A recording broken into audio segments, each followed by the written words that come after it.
What's up, everybody? My name is Jeremy Duran, and this is the No Holds Podcast.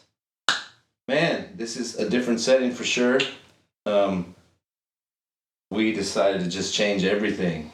You know, we're still going to do testimonies. Don't know when we'll start that, but this setting that we're doing now is, I don't know, it was just inspired by all of our minds pretty much, and just kind of came up with it. But before I get into all of that, we have my wife here, Andrea, which y'all do know because she would also be on the podcast.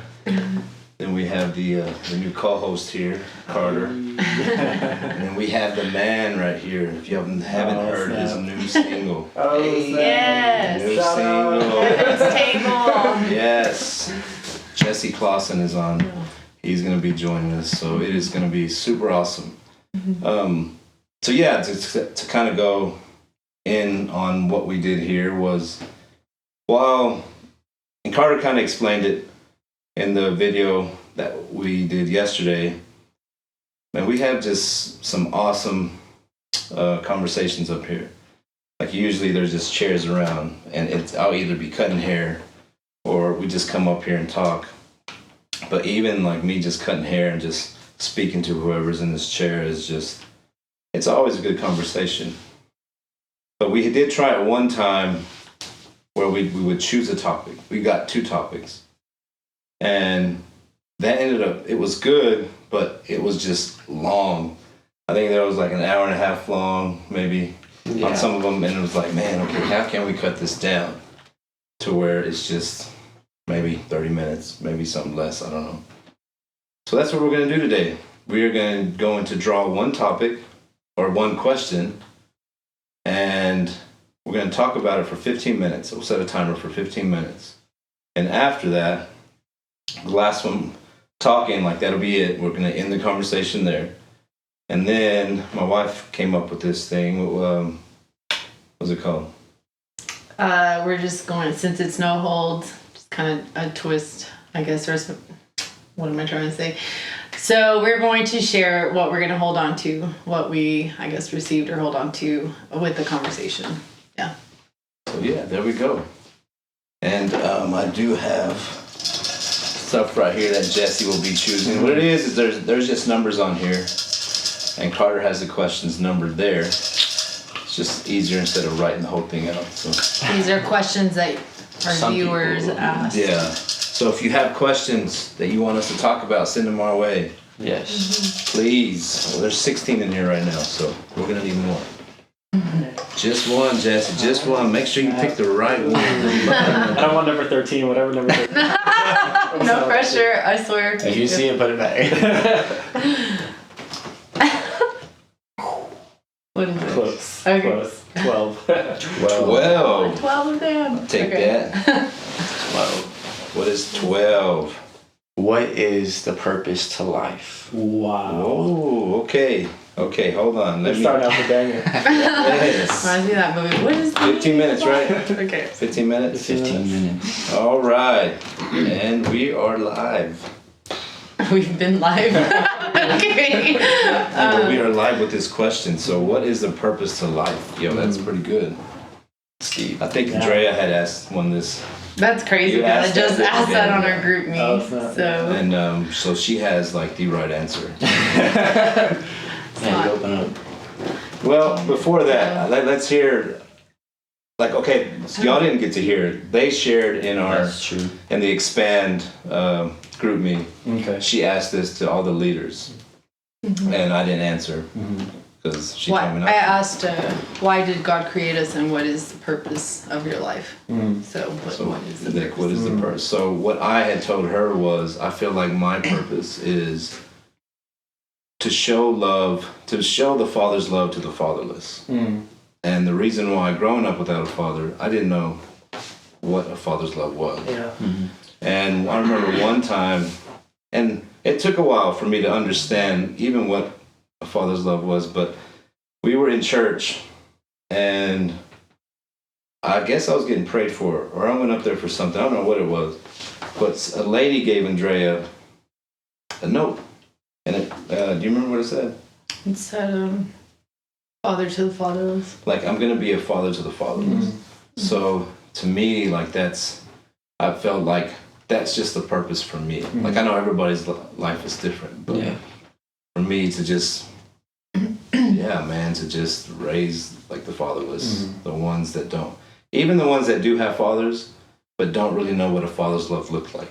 I feel like that's why I was created. That's my purpose. Yeah. Even whether you're a teenager or an adult, like, I'm gonna show you what a father's love looks like. Right. So, and I feel like what I'm doing now, as in being a barber, like it's the conversations I have with some of these students here, or even some of the adults. It's like it's always just showing love, and it's like they feel so comfortable around me that they open up.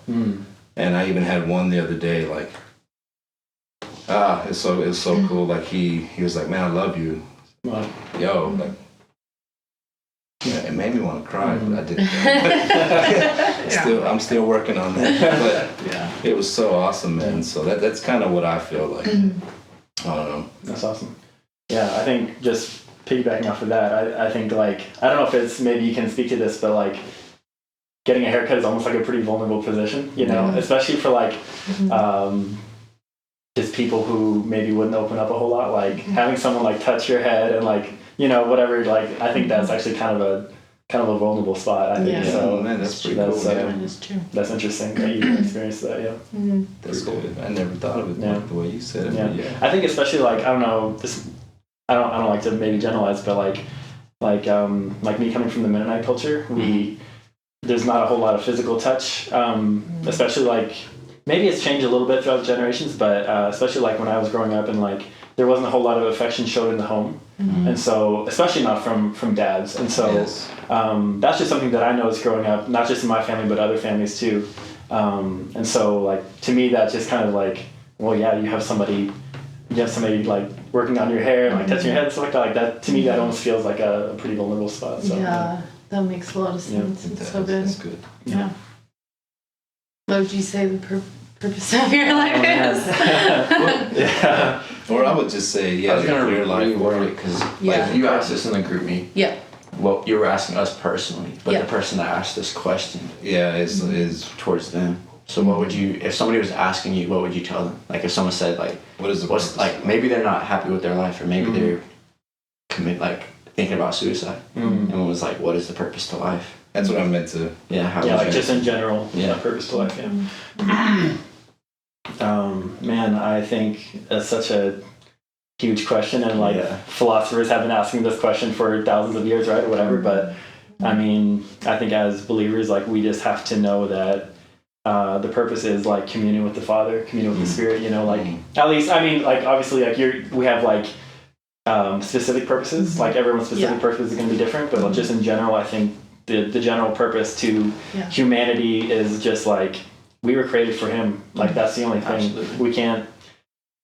We can't get around that fact. We were created for Him. In the garden, like it was communion with the Father every day, walking in the garden together, right? So I think that's the whole reason Jesus came, was to restore that communion. So there's nothing else. I feel like there's nothing else besides that common or that core, thing. Right. And so, and then, from there, we have purpose and we have directives and different things, but there's that central core of it, I feel like, is that. Well, that's good, man. To kind of go off of that too.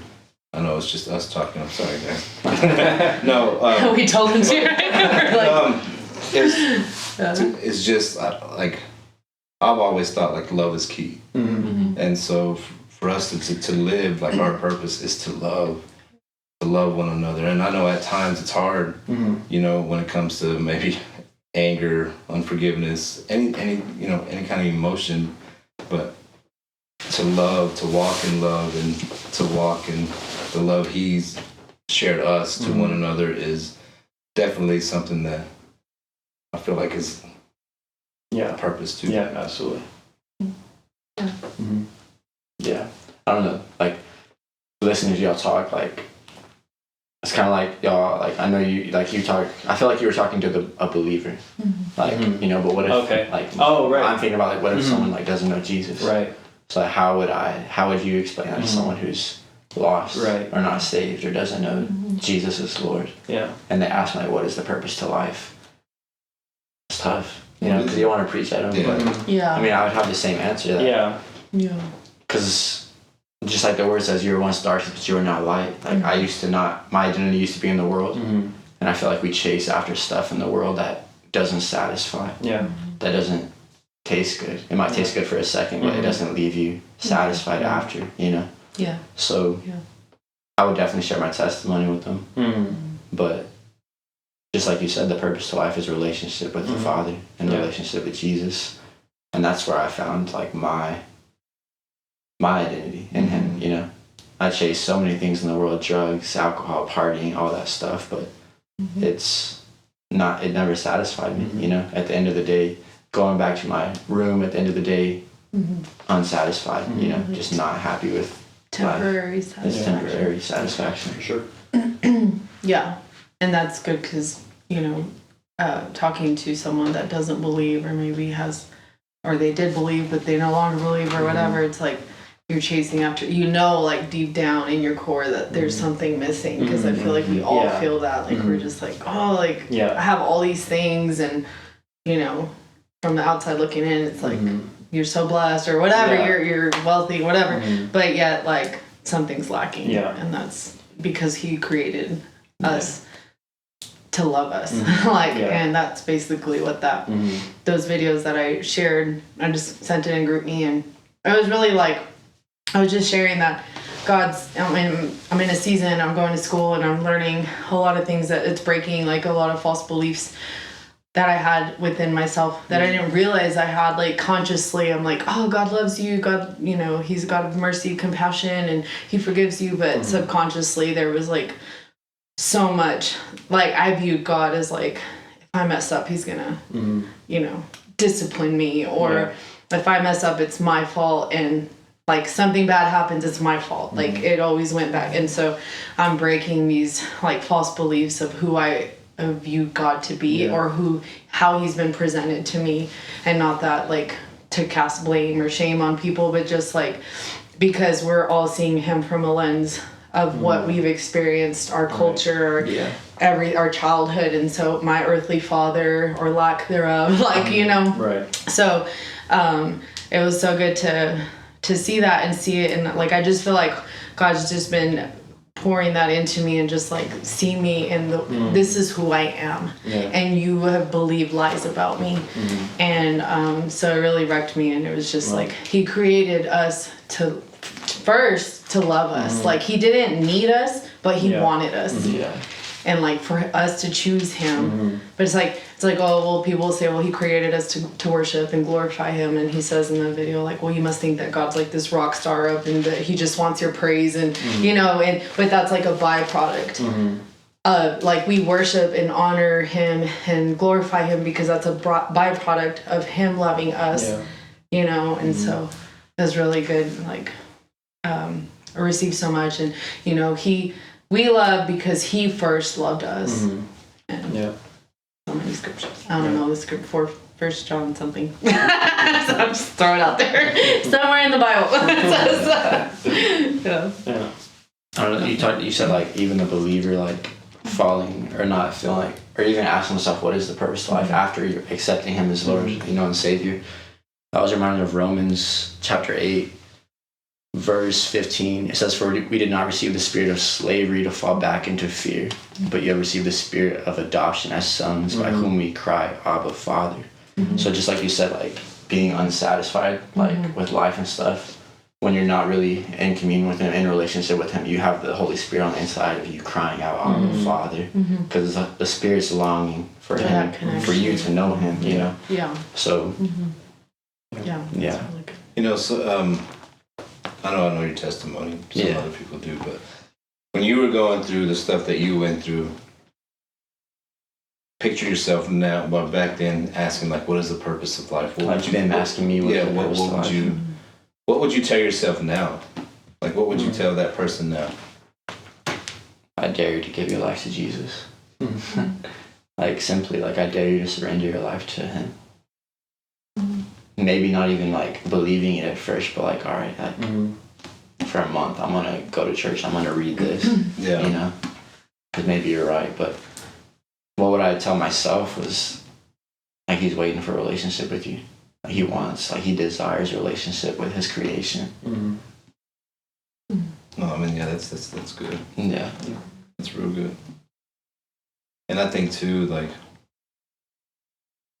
being in that position of wanting to know your purpose, it's like the reason why somebody asks you that is because they want guidance, and I would say like discipleship. You know, so a lot of the times like we can say, well, this is the purpose, but looking at your life, are you actually showing them what purpose looks like? Right. What purpose means to live, you know, like purpose is to live, you know, and I know a lot of people end up getting hurt or offended. It doesn't matter, like, you know, but when they look at you, asking you, like, what is the purpose of life?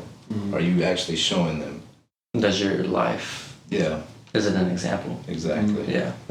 Well, they say, like, to, you know, building true disciples or like discipleship. I think that we try to make it like overcomplicate it, and that's why people are like, they can't follow, but it's basically just like communion with God, like you said, and just having that relationship. But it goes both ways. Like, I think a lot of times we just overcomplicate it, and like how, you know, it's just like going to him in prayer and just like, okay, I'm gonna pray and intercede and bind and rebuke and all these things, which he wants you to do that. But first, like, hey, just spend time with me and like talk to me about your day, like, and just be with me, you know? Yeah. And because we don't really know what anybody is going through at that moment. Right. But picture somebody dealing with like mental health. Picture somebody maybe suicidal thoughts. Right. How do you explain what purpose of life means when They're struggling with that so much? Yeah. I don't know. It's tough. Yeah. I was reminded today, I got home from work kind of late, 6:30, showered and stuff, and I wanted to read, get in the Word before I came up here. I knew I was going to get home late and probably go to bed after, so I was like, I'm going to get in the Word. And I sat down to get in the Word, and then my dad calls me and says, hey, will you go get us some food from Taco Bell? And I was like, man, because usually when they ask me that, they offer to get me food too. But I was like, I'm not going to eat tonight. And then he was like, well, you still go get it for us? And I was like, I'll go get it. And after I hung up, like, I had to pray and like, Lord, like, let me do this with a cheerful heart. You know, like, let me serve them. Let me go get this for them. And the Lord reminded me, like, any time spent with me is valuable. So like, if I was talking to the person and they're like saying like busy or don't have time for God, like 5 minutes with them, like true 5 minutes of your time with Him is quality time. And consistency, 5 minutes, like you'll grow to love Him because He loves you and He can't wait to show you His love. That's good. Yeah. That kind of reminds me of just talking to somebody in general. Like, are you really giving them your full attention when like, they're asking you? Fully present in the moment. Like, hey, I'm struggling with this. Or you're more thinking of, okay, I'm distracted with other thoughts. Like, okay, I'm thinking of this, and this. Like, I'm sorry. Like, can you repeat what you just said? Like, no. Like, our full attention has to be for them, so they'll know, like, too. Like, man, okay. Yeah. It's kind of serious. For sure. Yeah. I'm trying not to talk too much. So. I'm just watching this clock right now. Self-control. That's good. There you go. You're like, I had to count on, then I was tired. He was all, I ain't gonna say that no more. Yeah. Yo, this was actually really, really good. Yeah. Even though like that 15 minutes went by. That was fast. So fast.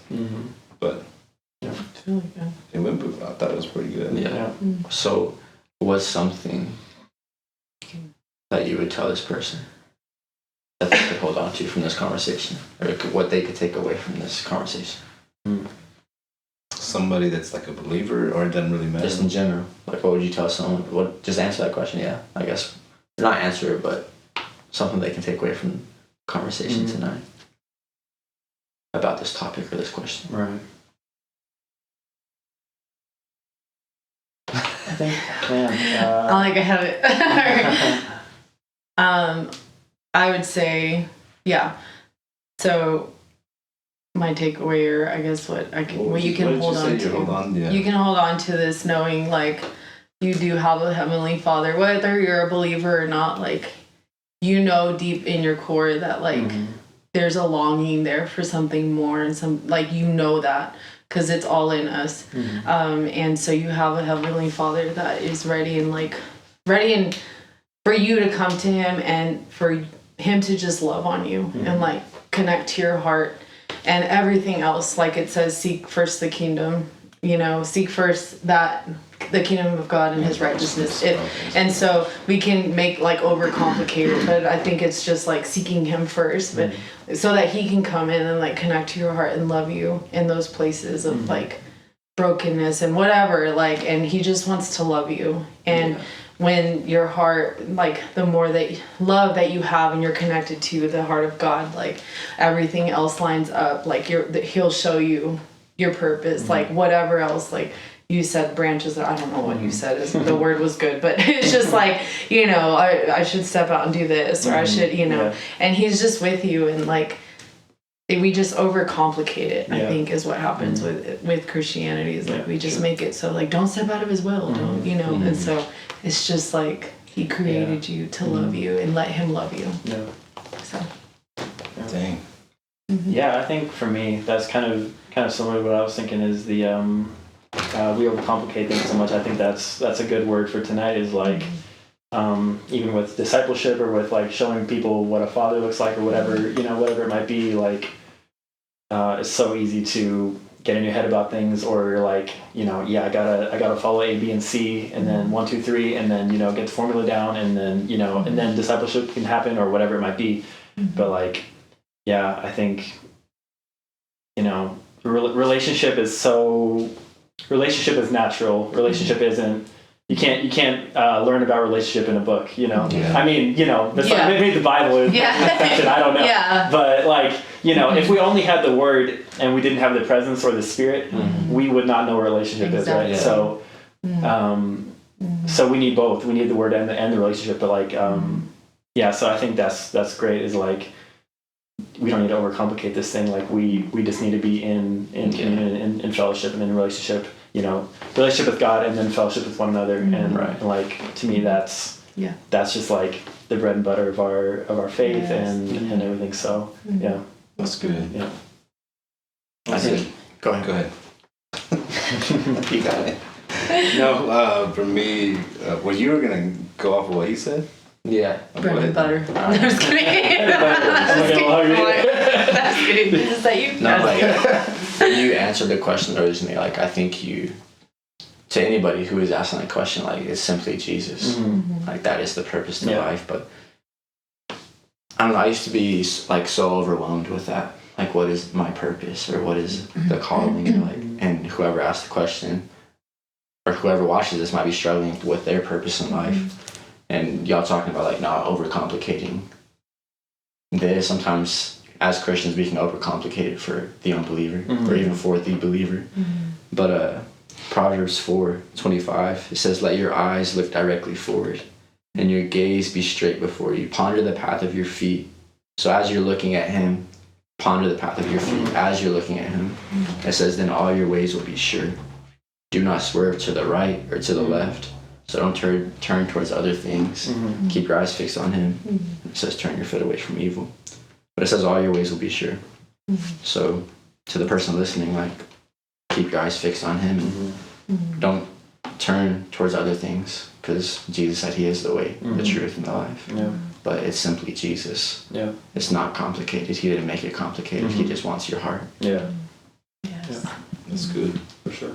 Mine was just, even though we do struggle with all these, with our purpose, what's the will of God, or anything, making it complicated, it's like there's always somebody there that's more than willing to listen.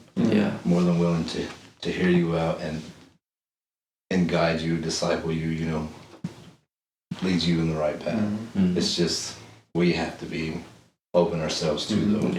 When we either if we ask that question, or if the question's being asked to us, is we got to be more than willing to, I don't know if we're running out of time or anything. No. But like, I just want to like, that just reminded me of it. But I think like, and I've had this thought before. It's like, I think so often we're afraid to like ask to be discipled.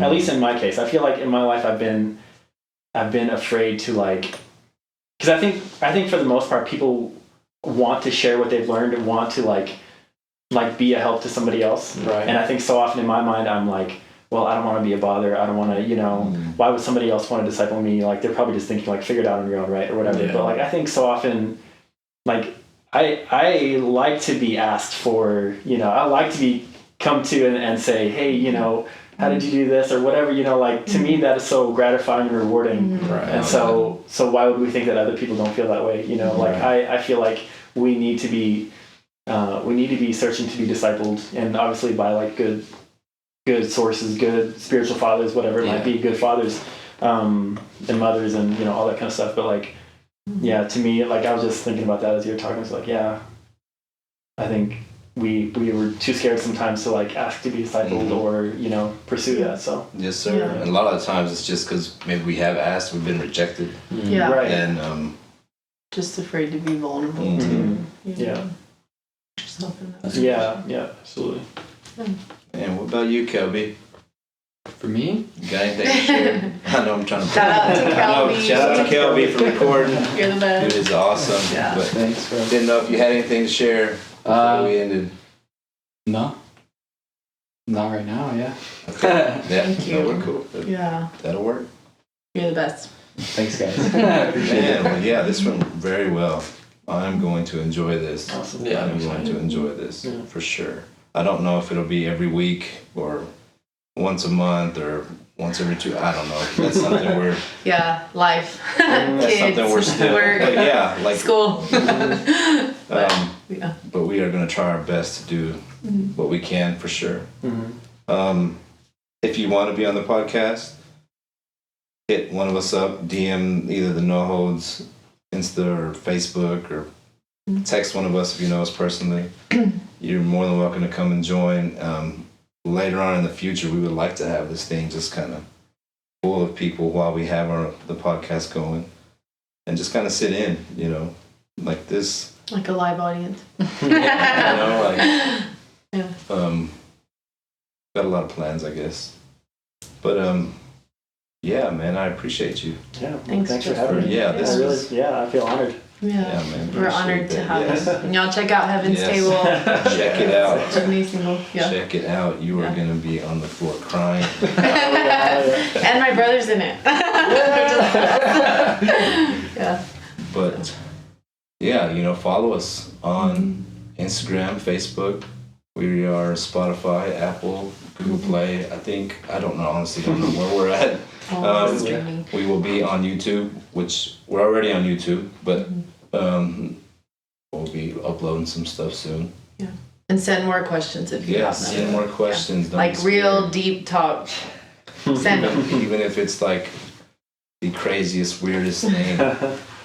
And if we choose it, then you can laugh at us So as we God talk help us. about it. Yeah. But yes, man, until next time, we are out. Peace.